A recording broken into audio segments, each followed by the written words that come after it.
So am I audible to all? Yes, sir, you are audible, sir, perfectly. Okay, thank you, sir. Sir, just rotate the camera, sir. Sir, some. Now? Yeah, now perfect, sir. So a very good morning to all of you. I am Dr. Ravindra Singh Parmar from Meerut Institute of Technology, and today I will give presentation on safe and clean drinking water. As we know that water is the basis of life, and Earth is the only known planet that supports life. It is also believed that life originated on the Earth in water in the form of unicellular organisms and gradually developed into complex living organisms like human beings. Besides this, water is the habitat of millions of aquatic plants and animals. A human body, our own human body is made up of about 65 to 70% of water. A plant body is about 60 to 65% of water. So, in short, water is used to carry out various physiological activities in the living organism, and this supports the fact that why water is necessary for the maintenance of life. But due to industrialization, due to mismanagement of the waste disposal, any form water sources are being contaminated. So any form of contamination in water, whether due to natural or due to anthropogenic activities, may result or may affect the sustenance of the life. And therefore, it becomes imperative to check the quality of water in terms of physico, chemical, and biological aspect to save the consumers or the communities or from waterborne diseases. Yeah, So, sir. yes, sir. Sir, your face is not visible clearly. Up, sir, up. Sir, just tilt your camera. Now it is visible. Opposite side, opposite side. Now it is now visible, it's sir. visible. Sir, kindly share your screen also. Sir, just a moment. Yeah. Screen कैसे share करें? Screen share.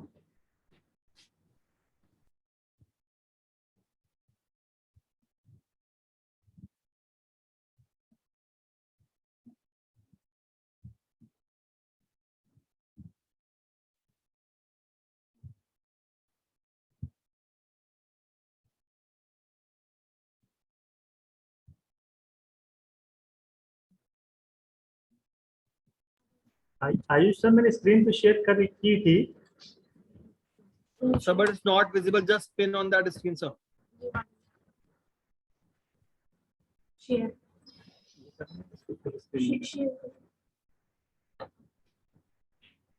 Yeah. Now, sir, just make it press F5 so that is on full screen.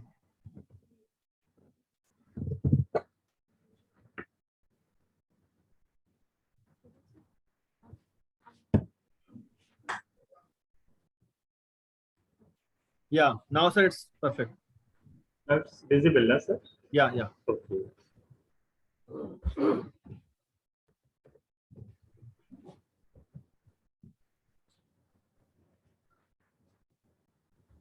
So let us start with what is water. Water is an inorganic chemical substance which is the main constituent of Earth's atmosphere and the fluids of all known living organisms. The properties of water are: water is a colorless and tasteless liquid, and the molecules of water have extensive hydrogen bonds, and that results in the unusual property of water in the condensed form. This also leads to the high boiling point of the water. And as compared to other liquids, water has a high specific heat, thermal conductivity, surface tension, dipole moment, etc. And these properties form the reason for its significance in the biosphere. The chemical formula of water is H2O. Its molecular mass is 18. It has no odor. Its boiling point is approximately 100 degrees Celsius and melting point is 0 degrees centigrade. In this slide, I am going to show the distribution of water on Earth. If we look at this slide, we find that around 97% of the water on this Earth is in oceans. But this water is saline.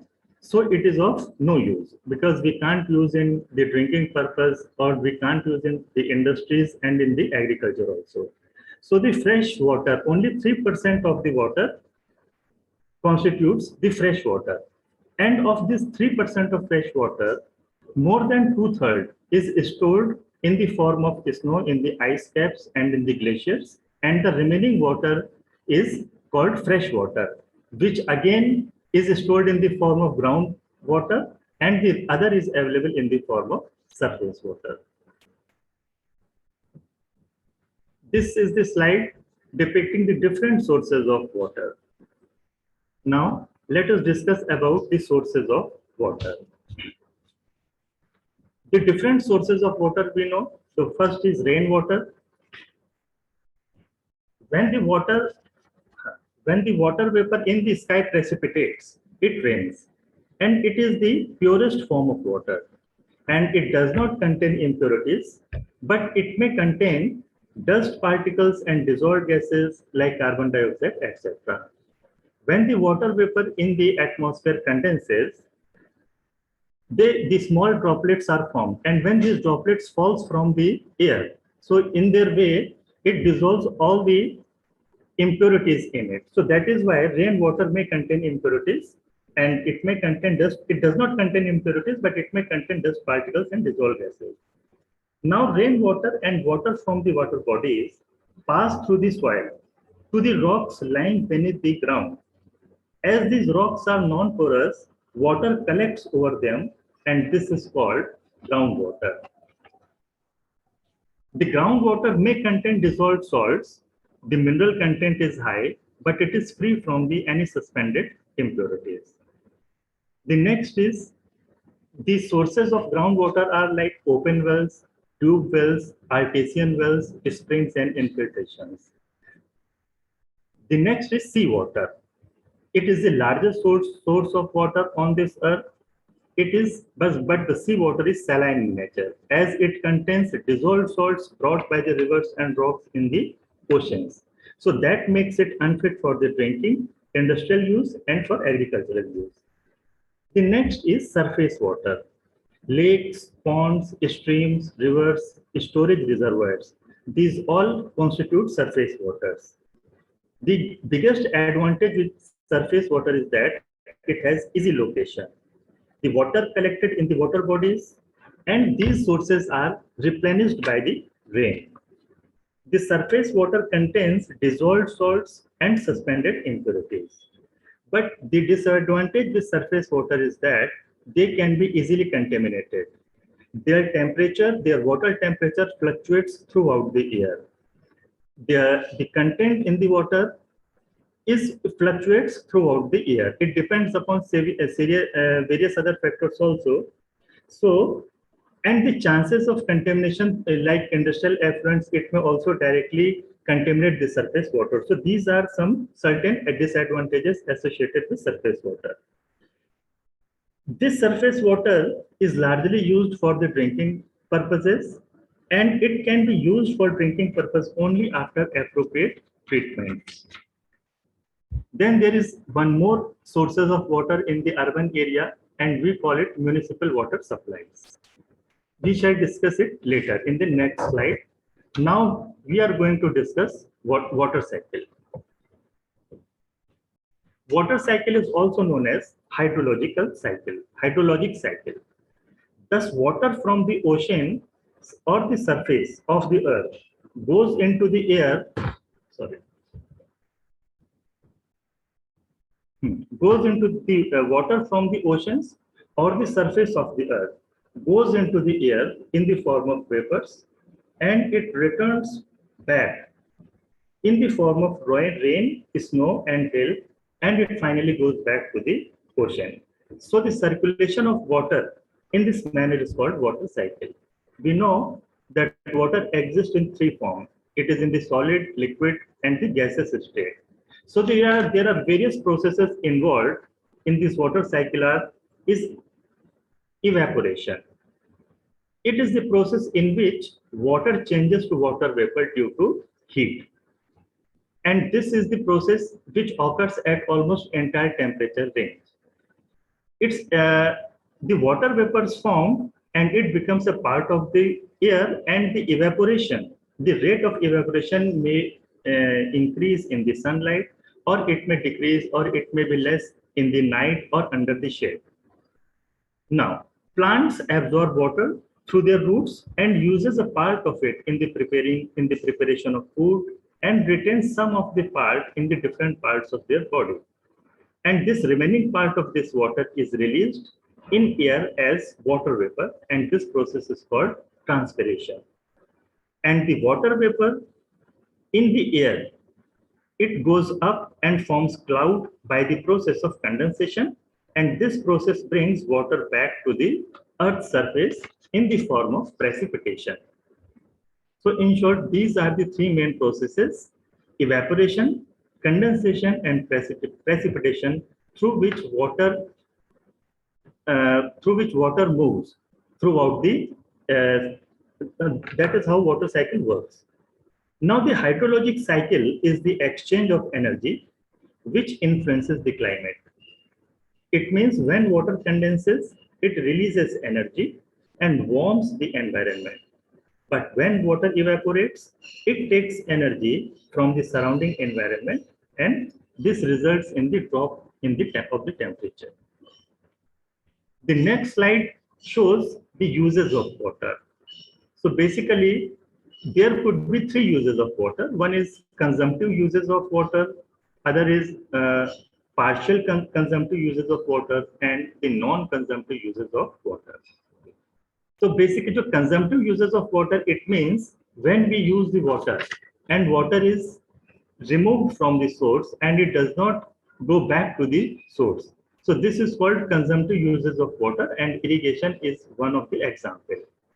In rest of the processes like domestic, industrial, institutional, and in public use, it comes under the category of partial consumptive. Sometimes water is lost, but at the same time, some water goes back to the reservoir also. Then comes non-consumptive uses of water. So non-consumptive uses of water means the water source is replenished. For example, some navigational practices, in the recreational practices like the swimming pool and in the water parks, etc., in the hydroelectric power generation, in the cooling system when the water is circulated, and that water is used for cooling the core or for lowering the temperature, and in the pollution control. So these are the non-consumptive uses of the water. And finally, the municipal water supplies. The another potential source of water is from a municipal water supply. The municipal water supply, it provides water to the urban, mostly to the urban communities. So municipal water is also known as tap water, that is sent to the various industries and homes through pipes that have been placed underground. This water is fully treated and it is processed before it is sent to the destinations, which means that the majority of the impurities are removed before you drink the water or use it or when taking a shower. Now, water quality and criteria. Basically, what is a standard? The standard is the attainment of the quality, and criteria is the property by which the quality of something is judged. Or specific criteria means the quality of interest and utility, or we make an assumption about the actual quality.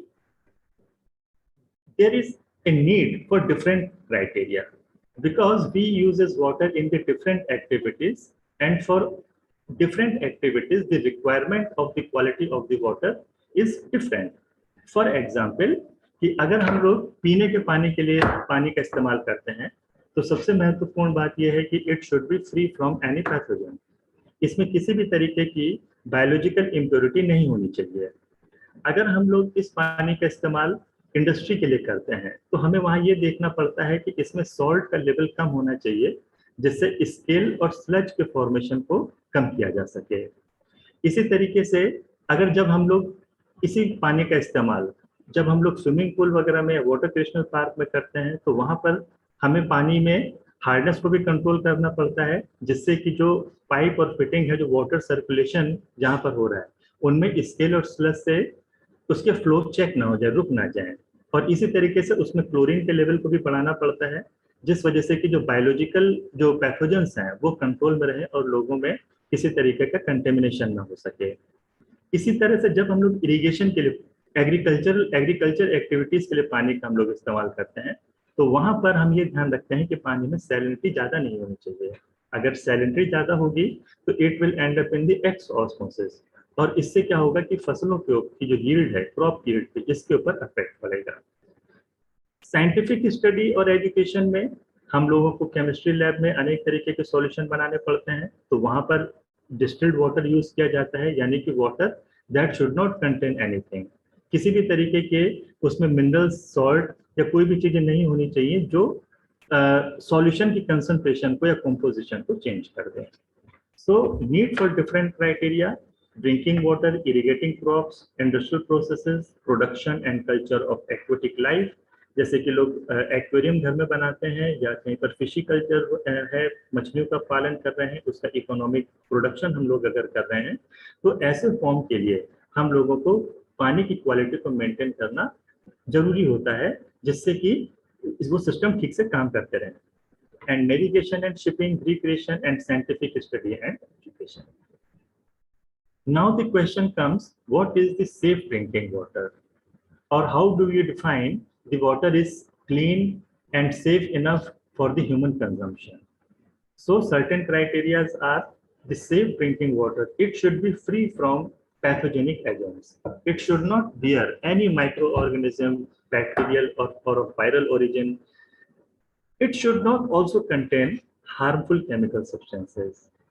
The excessive amount of minerals which could produce undesirable physiological effects, it should be eliminated, it should be removed from the water, and its taste should be pleasant.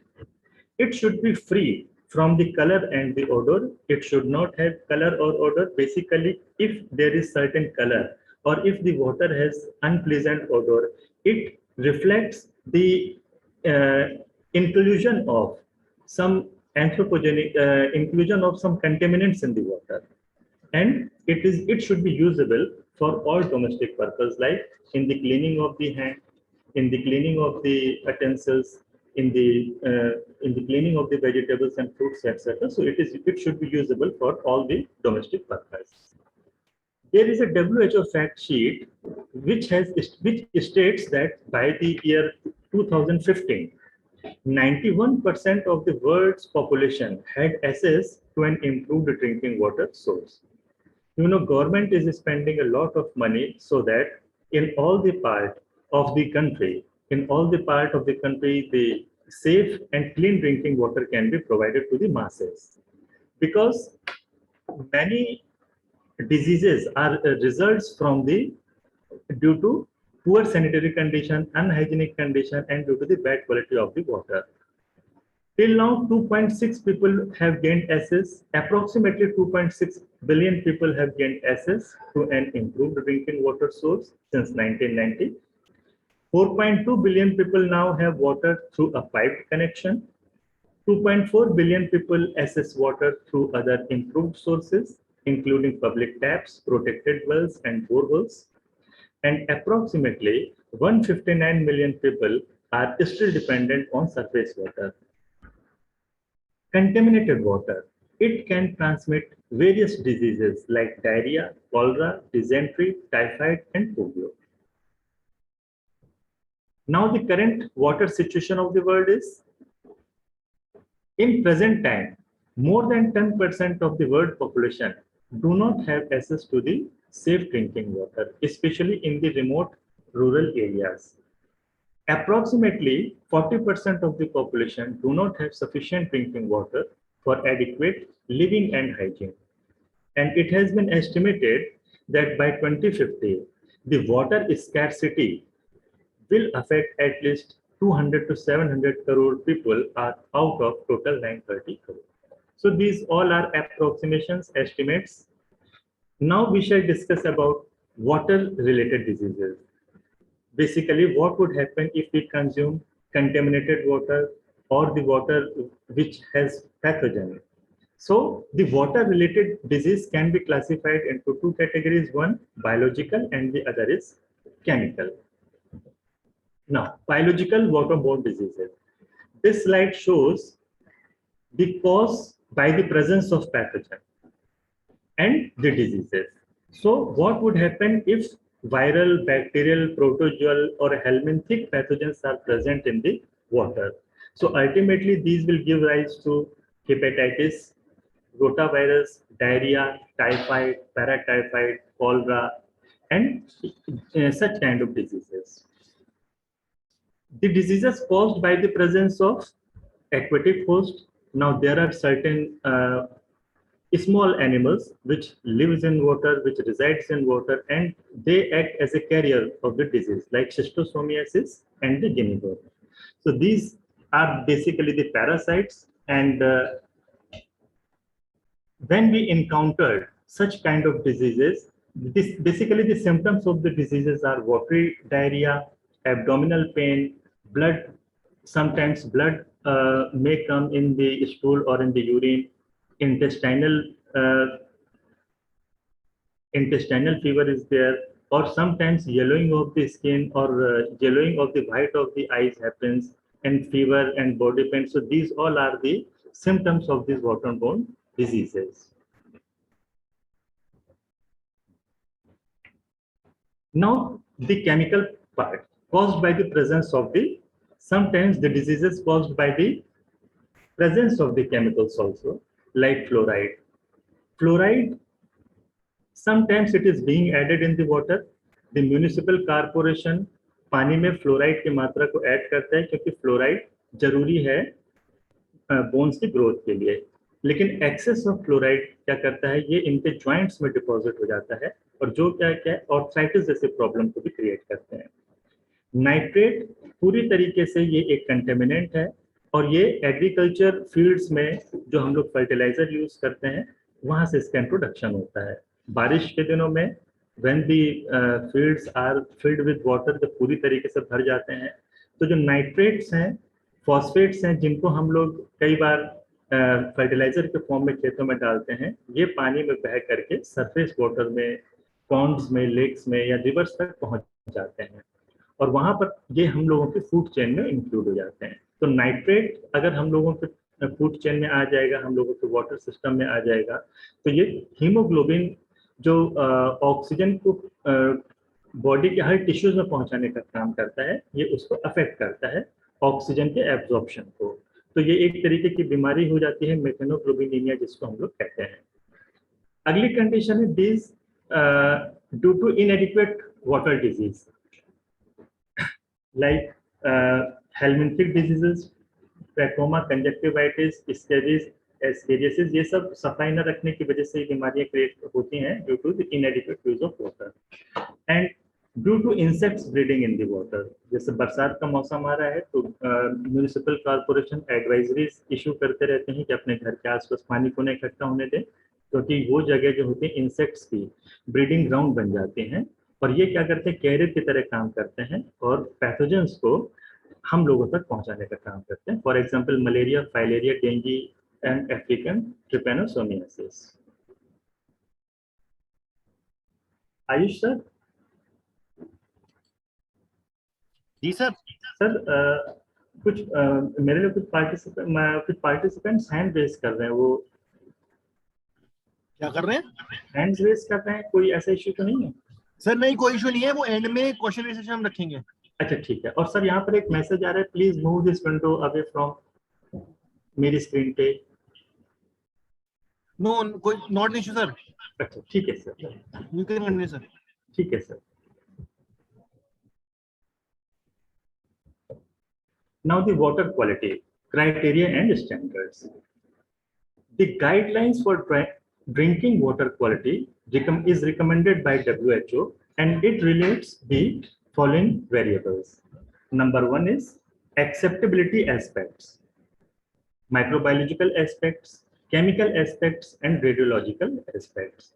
So acceptability, it includes the physical parameter and the inorganic constituents present in the water. यानी कि हम पानी को जब देखते हैं तो वो हमको पानी को देख करके कैसा आभास हो रहा है, how do you feel about when looking at the water. पानी साफ है, उसमें किसी तरीके की स्मेल आ रही है या उसमें कोई सस्पेंशन हमको दिखाई दे रहा है, this all comes under acceptability aspects. Then the second is microbiological aspects. इसमें हम लोग बैक्टीरियोलॉजिकल इंडिकेटर्स, वायरोलॉजिकल एस्पेक्ट्स और बायोलॉजिकल एस्पेक्ट्स से वाटर की क्वालिटी को चेक करते हैं। Then comes chemical aspects and finally radiological aspects. Radiological aspects कई बार मेटलर्जिकल ऑपरेशंस की वजह से या कई बार जो रेडियो एक्टिव सोर्सेज हैं which are already present in the water, ये भी किसी तरीके से पानी के सोर्स में शामिल हो जाते हैं। और इस वजह से क्या होता है कि ये भी एक बेसिकली जो रेडिएशन है it is responsible for causing cancer in the living things, so that is why this aspect is also taken care of. Now the water quality acceptability aspects. The appearance, taste and odor of drinking water should be acceptable to the consumer. Number one. And the physical parameters on the basis of these are checked are turbidity, color, taste and odor, and the temperature. Now we shall discuss these in one by one. Then comes turbidity. So number one is, the main point is drinking water should be free from turbidity. And turbidity is caused by the particulate matter which may be present from the source water as a consequences of inadequate filtration or due to resuspension of the sediments or due to presence of inorganic particulate matter in the groundwater. So turbidity is basically measured by the help of nephelometer, and it has been recommended that the drinking water should contain turbidity less than 5 NTU, which is nephelomeric turbidity units. The second parameter is color. The drinking water should be colorless. It may be due the color, if there is color in the water, it reflects or it is due to the presence of colored organic matter, example humic or fulvic acid, or it is due to presence of iron or any other metal, or it may be due to contamination of the water source with the industrial effluents. The levels of the color below 15 true color units are acceptable to the consumer. So this is the recommended limit for the color of the drinking water. Taste and odor. It originates from the natural and biological sources or from contamination by chemicals or as the product of the water treatment. Municipal water supplies में हम लोग chlorine का इस्तेमाल करते हैं पानी को pathogen free करने के लिए। तो कई बार ऐसा होता है कि उस पानी में भी हमें क्लोरीन की हल्की सी स्मेल आती है। जो रिकमेंडेड लेवल है वो ये है कि it should be approximately 0.5 milligram पर लीटर, 0.5 ppm, इससे ज़्यादा नहीं होना चाहिए। तो ये तो हो गया कि जब हम लोग म्यूनिसिपल वाटर सप्लाई में जो पानी में जो कई बार स्मेल आ जाती है, that is due to chlorination. कई बार ऐसा भी होता है कि जब पानी को हम लोग स्टोर करके रख देते हैं तो स्टोरेज के दौरान जो कुछ कंटेमिनेशन हो जाते हैं और जिसकी वजह से, या कई बार डिस्ट्रीब्यूशन के दौरान भी कुछ कंटेमिनेशन हो जाते हैं जो पानी के टेस्ट और ऑडर को अफेक्ट करते हैं। Taste and odour may be indicative of some form of pollution or the malfunctioning of the distribution system. So this also taken care of. Then finally temperature. So cool, it has been observed cool water is generally more palatable than the warm water, and the low water temperature tend to decrease the efficiency of the treatment processes. अगर हम लोग इस पर industry के reference में अगर देखें तो वहां पर इंडस्ट्री में एक पर्टिकुलर बॉयलर फीड वाटर तैयार किया जाता है, यानी कि that water which is used in the boilers to make the steam, और फिर उस स्टीम का फर्दर यूज किया जाएगा दूसरे ऑपरेशंस में। तो बॉयलर फीड वाटर के लिए ये देखा गया है कि इम्प्योरिटीज को हटाने के लिए if the water is cold then तो उसमें बहुत सारे हम लोगों को एडिटिव्स भी डालने पड़ते हैं। लेकिन अगर हम लोग उसी पानी का टेम्परेचर अगर बढ़ा देते हैं तो वहां से डिमिनरलाइजेशन उनको हम लोग आसानी से कर सकते हैं।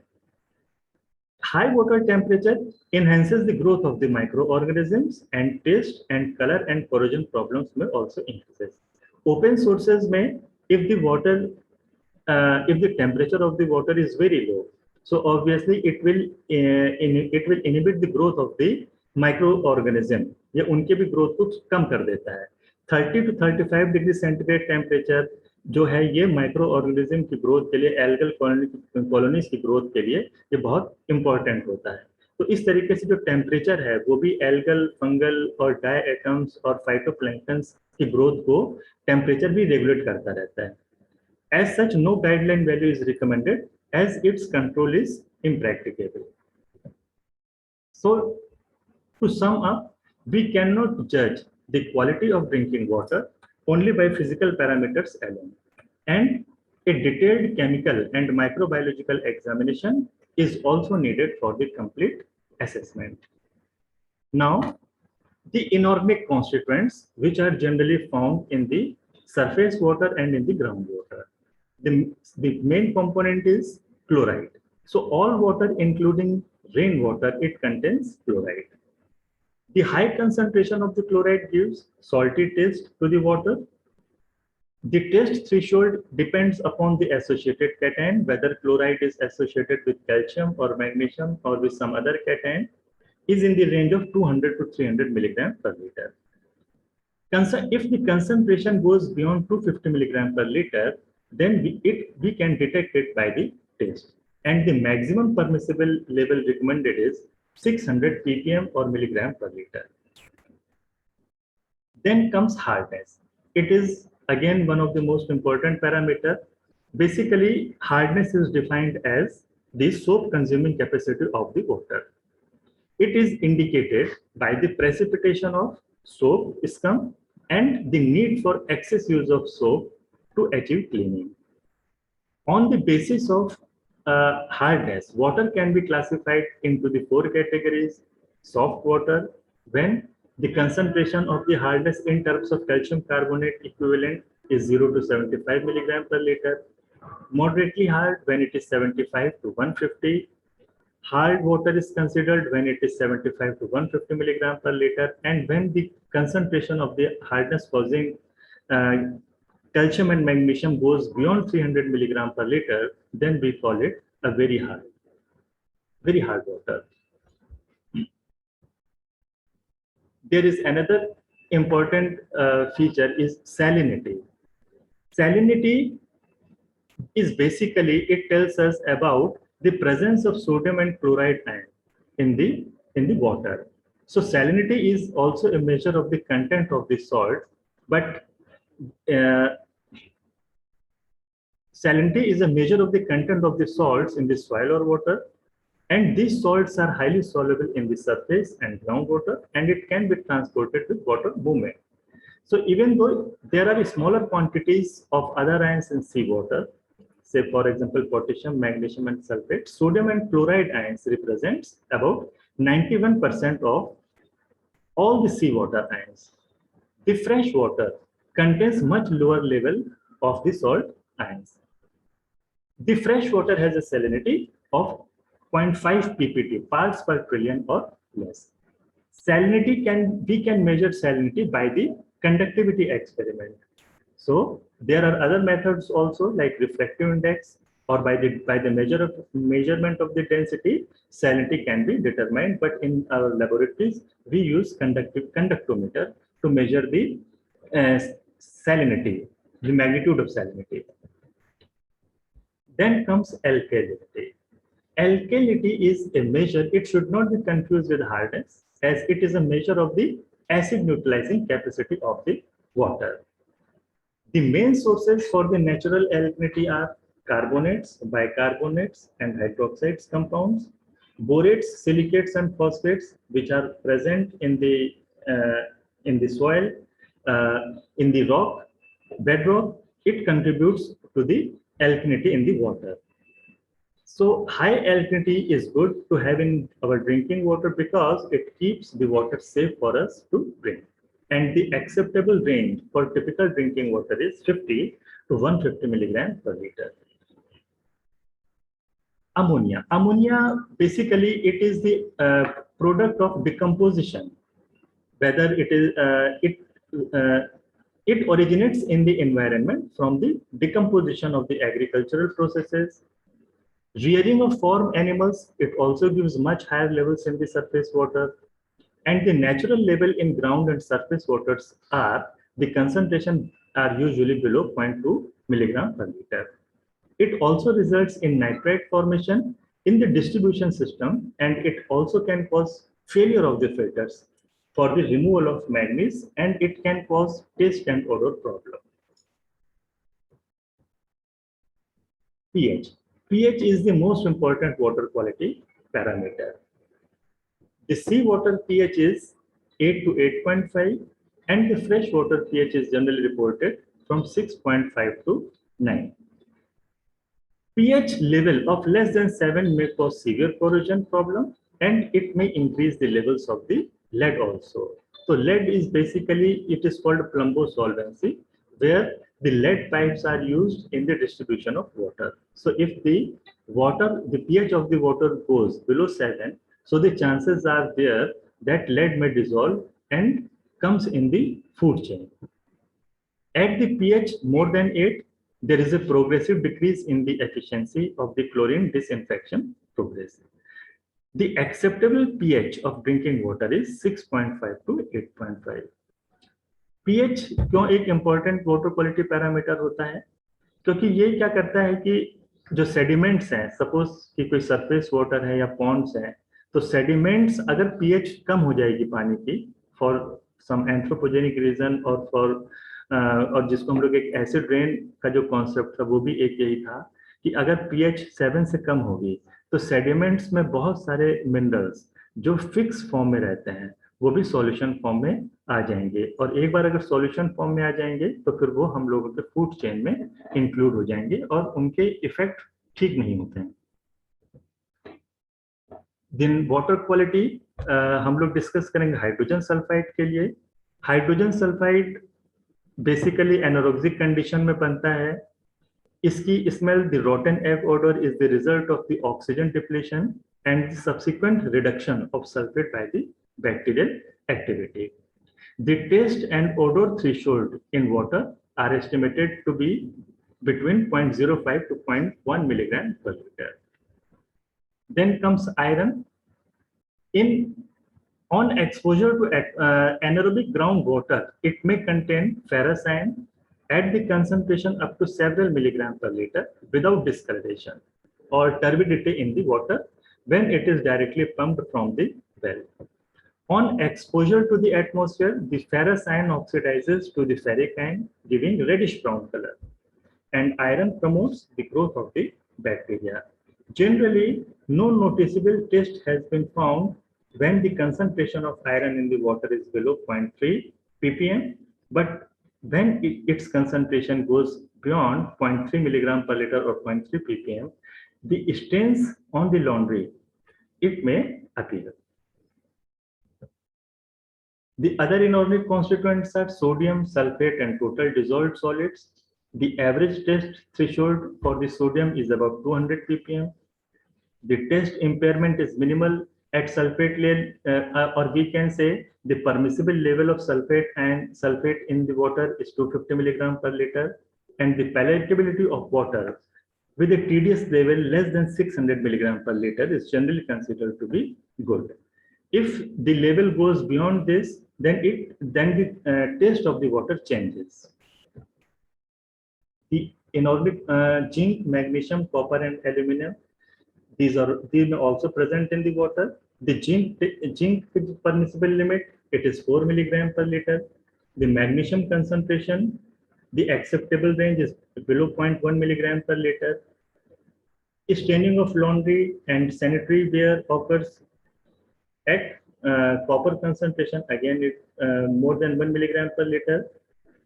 Aluminum, if it is present in more than 0.2 milligram per liter, it results in the deposition of aluminum hydroxide floc. Floc means the small lump of the minerals in the distribution system, and the discoloration, it initiates the discoloration of water by iron. Now we are going to discuss water quality on the basis of microbiological aspects. Bacteriological indicator. See, the drinking water, it should not contain any microorganism. It may cause outbreak of waterborne diseases in the communities if it is found in the water. And the primary bacterial indicator recommended is the coliform group of organisms. Now, the coliform group of organisms have chosen as indicator of fecal contamination rather than waterborne pathogens directly, because it is present in abundance in the human intestine, and an average person excretes 200 to 400 billion per day.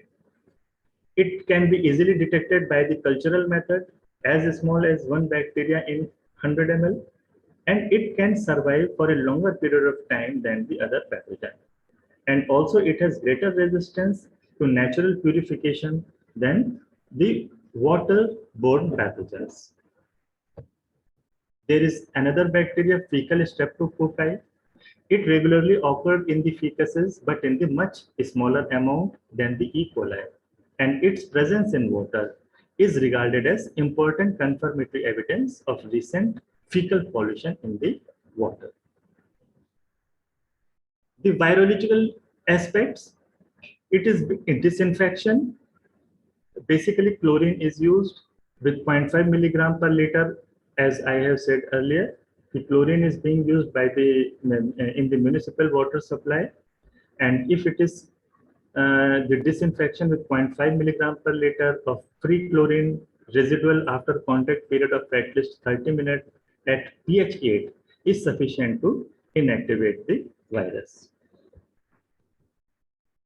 Then the chemical aspects. Water quality in terms of chemical aspects. So health risk due to toxic chemicals in drinking water differs from that caused by the microbiological contaminants. And these substances may be of organic or inorganic in nature, like arsenic, cadmium, chromium, cyanide, fluoride, lead, and mercury. All these chemicals, they may be present in the water, maybe in the form of organic or in the form of organic compounds. And there is a list of the inorganic chemicals which are present in the drinking water. So P here stands for the permissible limit. This is here mentioned recommended maximum limit. It is in milligram per liter.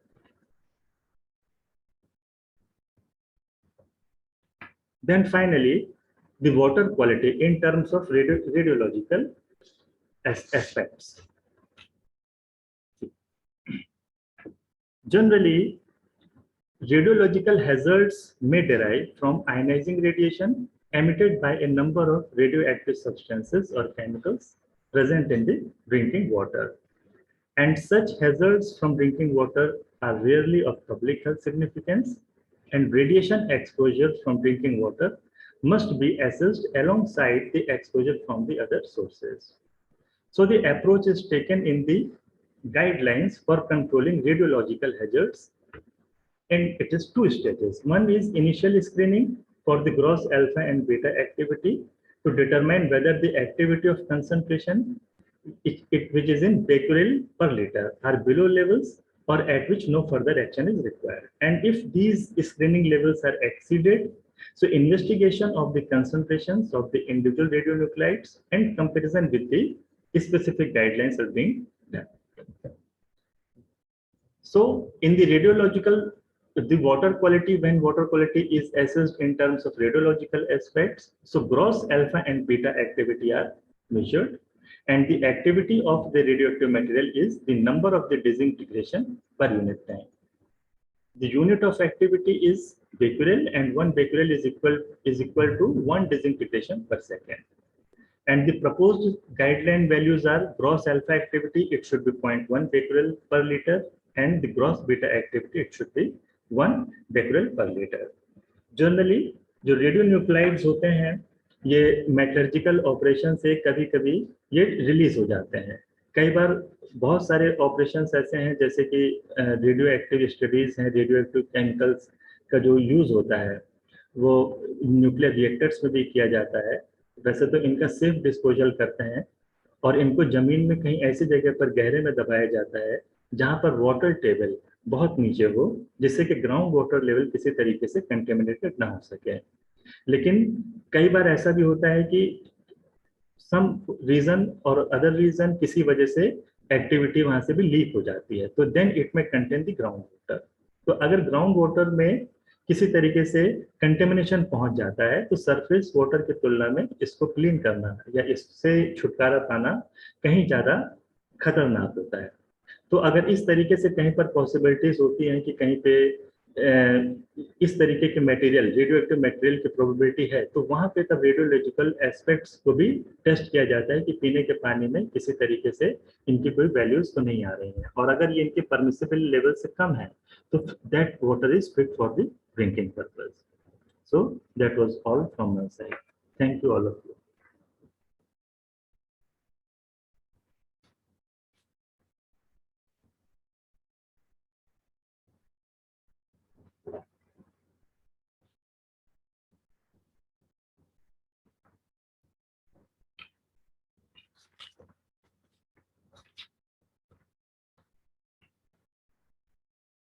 Ayush sir.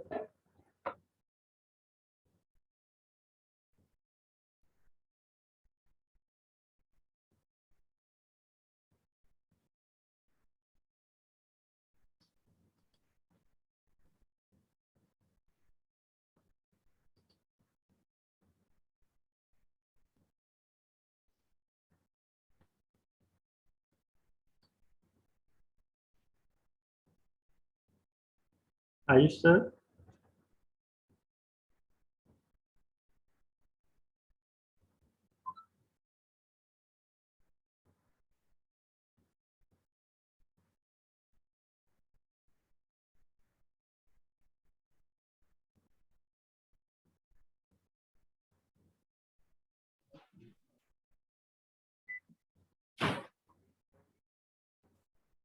Sir, can we the question and answer session now? Yes sir. Okay, sir. Just a second.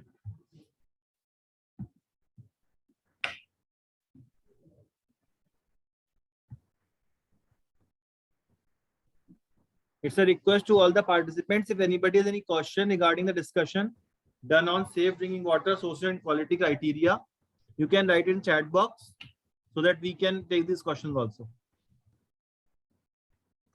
In the meantime, feedback form is also circulated here. Please fill this form.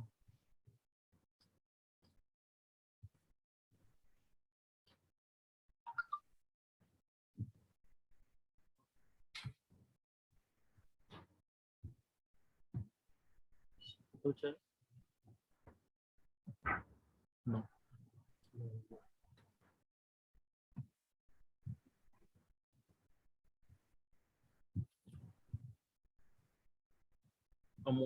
Aman sir, no questions. Okay. I am again resharing the feedback form. It's a request to kindly fill the feedback form, please.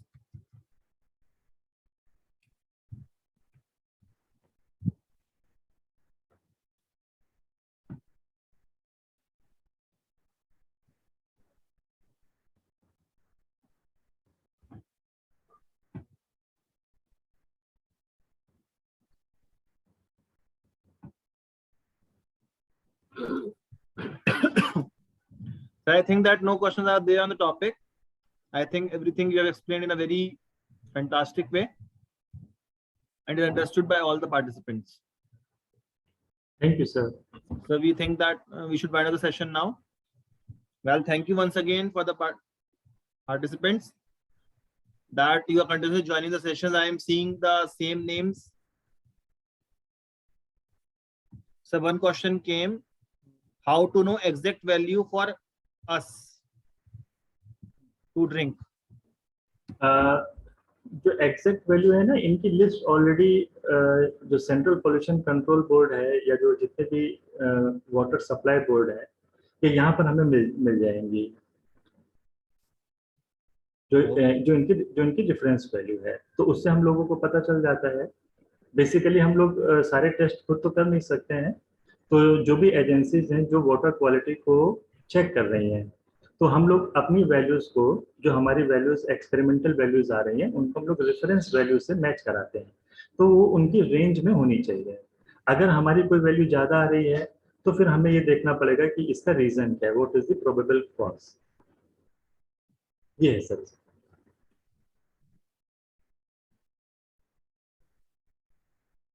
I think Suraj sir has explained the answer. Yes sir. One more question is there, sir. Sir ये question मैंने already इसमें discuss किया हुआ है। जो criterias होते हैं, मैंने जैसा क्वेश्चन पूछा गया है कि म्यूनिसिपल ड्रिंकिंग वाटर के क्राइटेरिया क्या हैं, तो क्राइटेरिया इसके ऊपर डिपेंड करते हैं कि पानी को हम लोग कहाँ यूज करने जा रहे हैं। जैसे मैंने आपको बताया कि जो ड्रिंकिंग वाटर के लिए अलग क्राइटेरिया होते हैं, इंडस्ट्री के लिए अलग क्राइटेरिया होते हैं। तो यहाँ पर जितनी भी चीजें मैंने फिजिकल और केमिकल और जो बायोलॉजिकल जो चीजें डिस्कस की थी, ये सब इसी के ही म्यूनिसिपल वाटर के ही क्राइटेरिया थे कि इनको रेगुलेट करने के लिए, कि जिससे जो कम्युनिटीज इन पानी का इस्तेमाल कर रही हैं, डोमेस्टिक पर्पस के लिए भी कर रही हैं, वो उसमें वो किसी से मतलब बीमार ना पड़े वो लोग। आरओ वाटर क्या करता है कि, और सूरज पवार जी ने पूछा आरओ वाटर क्या करता है कि वो मिनरल्स को ही हटा देता है बेसिकली। आरओ के अब लॉन्ग टर्म इफेक्ट ये देखने के लिए आ रहे हैं कि लोगों की बोन डेंसिटी में फर्क आ रहा है, क्योंकि हम लोगों की ग्रोथ के लिए मिनरल्स भी जरूरी होते हैं। और आरओ का प्रिंसिपल ये है कि it removes everything, inorganic mineral, biological impurities, bacteria, virus, सबको आरओ सिस्टम रिमूव कर देता है। तो इस वजह से जो आरओ वाटर होता है उसमें टीडीएस का लेवल बहुत कम हो जाता है, और इस वजह से उसमें अगर आप लोग देखेंगे कि उसका जो पानी का जो टेस्ट है, वो भी ग्राउंड वाटर का अगर आप पानी पियेंगे तो उससे आपको अलग दिखाई देगा। आरओ वाटर गुड है, इज इट गुड और बैड, ये तो एक्चुअली लॉन्ग टर्म स्टडी से पता चलता है। लेकिन जैसे मैंने आपको बताया कि एक प्रॉपर ग्रोथ के लिए हम लोगों को मिनरल्स की भी जरूरत होती है। हम उस मिनरल्स को किस तरीके से रिप्लेनिश कर रहे हैं, अगर हम उनके मल्टीविटामिन की गोलियां खा रहे हैं, टैबलेट खाते हैं, तो और आरओ वाटर पीते रहेंगे, तो हमारे अंदर मिनरल का जो बैलेंस है वो बना हुआ रहेगा। लेकिन अगर हम सिर्फ अगर आरओ वाटर ही पियेंगे तो उस केस में हम लोगों के शरीर में जो मिनरल्स हैं उनकी भी कमी हो सकती है, और फिर उसके इवेंचुअली कॉन्सिक्वेंसेस होंगे। टीडीएस वैल्यू जो ड्रिंकिंग वाटर की है, जैसे मैंने आपको बताया कि इसकी एक रेंज है, soft, hard, hard, very hard. तो अगर TDS level it should below 500 ppm तक का जो वाटर है, it is good, it has a good test.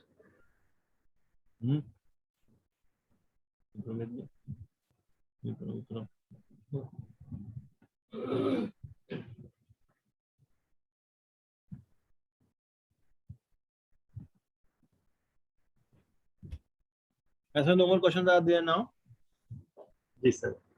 so we should wind up the meeting then.